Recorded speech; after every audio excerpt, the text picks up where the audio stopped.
നമ്മൾ ഈ രാത്രിയിൽ എങ്ങോട്ടാണ് പോകുന്നതല്ലേ, വേറെ എങ്ങോട്ടല്ല, ഇപ്പം അടുത്ത് ഓപ്പണായ ക്രേസി കഫേയിലേക്ക്. അവിടെ എത്തി ഫുഡൊക്കെ ഓർഡർ ചെയ്ത് നമ്മൾ കുറേ സൊറയൊക്കെ പറഞ്ഞിരിക്കുന്നതിനിടയിൽ ഇതെത്തി മക്കളെ കീട്ടു ഐറ്റംസ്. ആദ്യം തന്നെ ഇവിടുത്തെ ചറുമുറയെക്കുറിച്ച് അഭിപ്രായം പറയാം. കുറേ ചറുമുറ ഉണ്ട് കേട്ടോ. നമ്മൾ കഴിച്ചത് ക്രിസ്പി ചിക്കൻ ചറുമുറയാണ് കേട്ടോ.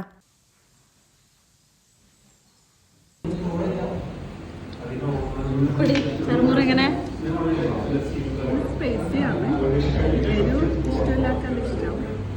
പിന്നെ ഇവിടുത്തെ കാന്താരി ഫ്രൈഡ് ചിക്കൻ കഴിച്ച എല്ലാവരും നല്ല അഭിപ്രായമായിട്ടാണ് പറയുന്നത്. നമ്മൾക്ക് ഇഷ്ടപ്പെട്ടു കേട്ടാ.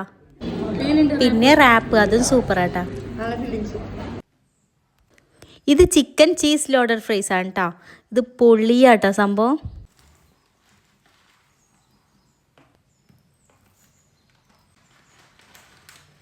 പിന്നെ ഡൈനാമൈറ്റ് മോമോസ്, ഇത് ഞാൻ ആദ്യമായിട്ടാട്ടോ കഴിക്കുന്നത്. എനിക്ക് ഭയങ്കര ഇഷ്ടമായി. പച്ചമാങ്ങൻ്റെ കുലുക്കി സർവത്ത് ഒരു രക്ഷയില്ല കേട്ടോ. ഇവരുടെ എക്സ്പ്രഷനിൽ തന്നെ നിങ്ങൾക്ക് മനസ്സിലാവും. മസ്റ്റായിട്ടും ട്രൈ ആക്കണേ. ലാസ്റ്റ് നമ്മൾ ട്രൈ ആക്കിയത് അവൽ മിൽക്കാട്ടോ. ഇതിന് നല്ലോണം നട്ട്സൊക്കെ ഉണ്ട് കേട്ടോ. നല്ല അടിപൊളിയാട്ടോ. അപ്പോൾ എന്തായാലും എല്ലാവരും ഒന്ന് പോയി നോക്കി അഭിപ്രായം പറയാൻ മറക്കല്ലേ. അപ്പോൾ ലൊക്കേഷൻ മറക്കണ്ട. പയ്യന്നൂർ നിന്ന് ബൈപ്പാസിലേക്ക് വരുമ്പോൾ ഫസ്റ്റ് ലെഫ്റ്റിലേക്ക് കയറിയ തായ്നേരിലേക്ക് പോകുന്ന റോഡാട്ടോ ക്രേസി കഫേ.